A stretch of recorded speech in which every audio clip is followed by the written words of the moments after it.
Today is Juneteenth, which commemorates the end of slavery in Texas and other states which seceded from the Union. But as you may already know, it was on this day in 1865 that Union General Gordon Granger brought the news to enslaved people in Galveston, Texas, more than 2 years after the Emancipation Proclamation. Later that same year, slavery was formally abolished in the United States with the ratification of the 13th Amendment. Hardships, however, continue to hurt Black Americans all these years later, including what is a persistent wealth gap.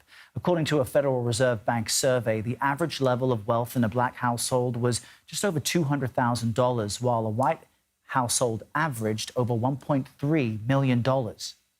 A fresh new book, 15 cents on the dollar, How Americans Made the Black-White Wealth Gap, examines the massive wealth disparity that has been virtually stuck for generations and details the structural economic barriers that Black Americans are still facing today.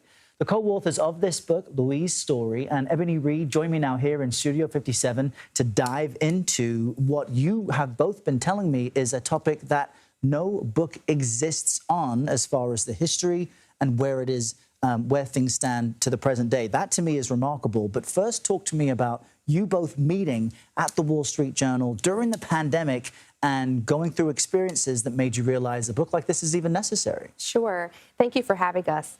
In the summer of 2020, like many people in our country, Louise and I, we were trapped in our homes that first summer. We couldn't go anywhere. And so we started having conversations in that pandemic summer about injustices and equities we had seen in our lifetimes and workplaces. We were reading books together. And we found that there was no book that had reported on the Black-white wealth gap from history to current time with real contemporary people that are living today. Louise, why was that? Why is that?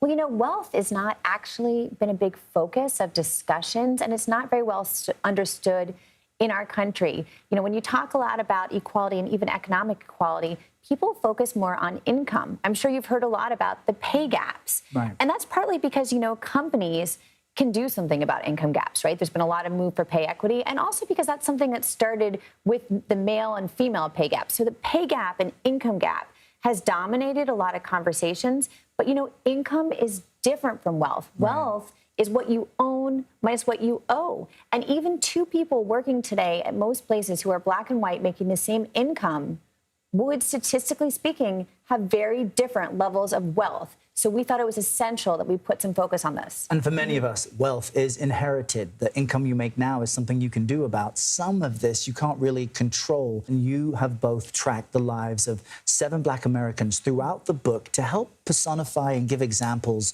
for this massive wealth disparity. Give us an example of one person you profiled and what stood out to the both of you. Sure. I mean, among the 7 people, I want to say is Ambassador Andrew Young, civil rights leader. Many people remember him as being the former mayor of Atlanta. Right. We have Michael Render, known as Killer Mike, the rapper. We also have a television executive and some people that others will encounter for the first time as they read the book. One family story that really sticks out to me is a young leader. He was formerly the head of the Georgia NAACP. He was trying to move his life forward economically while also fighting for civil rights, and he had more than $100,000 in student loan debt.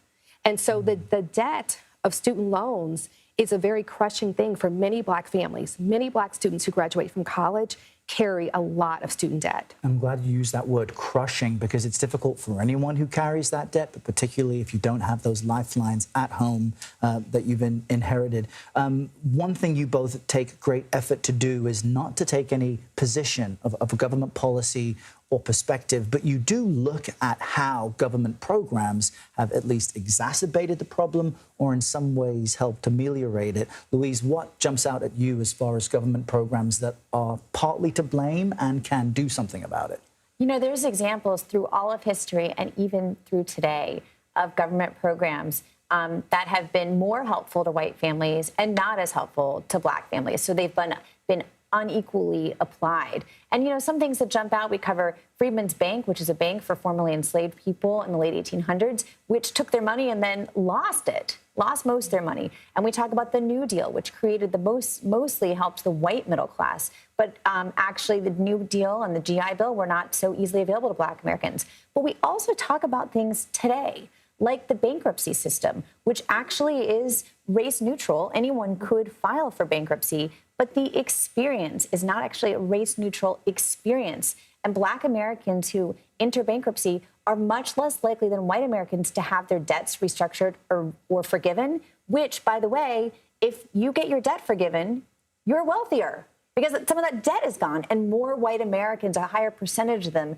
who file for bankruptcy, are able to get the debt forgiveness. So we have a chapter on that. Okay, and I know that your effort for both of you making this book, putting so much data, research, time, and effort into it, is to make it as accessible to people as possible. And that's partly because, Louise, I'd heard you mention that most people in America don't believe or don't know that there even is a wealth gap. Why is that? You know, again, it's because people don't actually know what wealth is. People confuse wealth with income. And also, people see someone with a house and they think they're wealthy, but they don't know about that hidden debt behind it. We're all kind of private about wealth. I mean, you may not even know the wealth of people in your family. So people don't talk about wealth in their social circles, and the government does not release much information on wealth. And that leads to a lack of understanding about who has it and who doesn't. What do you walk away from this book with? What suggestions can the rest of us take to address this disparity in some way?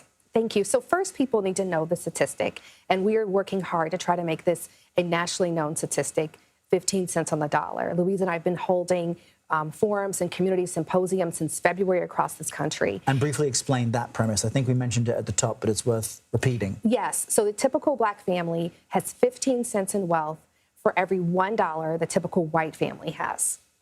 And in terms of what people can do, one of the things that we recommend at the end of the book with our personal recommendations is that at some point in people's lives, they consider working in partnership with a person who is different from them to understand another person's lived experiences and the issues they face in this country. And we've certainly done that working together on this book. You guys are a model for what the rest of us could potentially do. It's an incredible read. I'm so glad you put so much effort and research into this. Ebony Reed and Louise Story are authors of 15 Cents on the Dollar, How Americans Made the Black-White Wealth Gap. Thanks so much for your time and joining me today. Thank you. Thank you.